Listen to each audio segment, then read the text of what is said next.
আমি কখনো ভাবতেই পারিনি যে পুকু আমাকে এতটা ভালোবাসবে আর এতটা ভালোবাসা দেবে। তো আমি ক্যামেরায় বন্দি করে নিয়েছি, তোমাদের সাথে শেয়ার করে দিলাম। এই যে আমার এত ভালো লাগছে, ও কালকে আমার ওপর রাগ করেছিল আর আজকে রাগ বলবো না, অভিমান। আসলে এরাও না রাগ অভিমান করে, আর এরা জানে যে এদেরকে যারা ভালোবাসে, ভালো করে যত্ন করে, কেয়ার করে, এরা জানে তার ওপর রাগ করাটা যায় বা তাকে ভালোবাসাও যায়।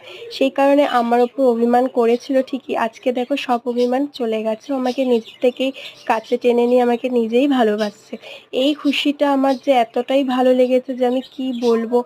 মানে যাদের কাছে পাখি আছে তারা জানে এটা কতটা খুশি। সেই খুশিতে একটু মোমোর বার্গার আর একটু মোমো খেলাম, মায়ের জন্য ফুচকা নিয়ে এলাম।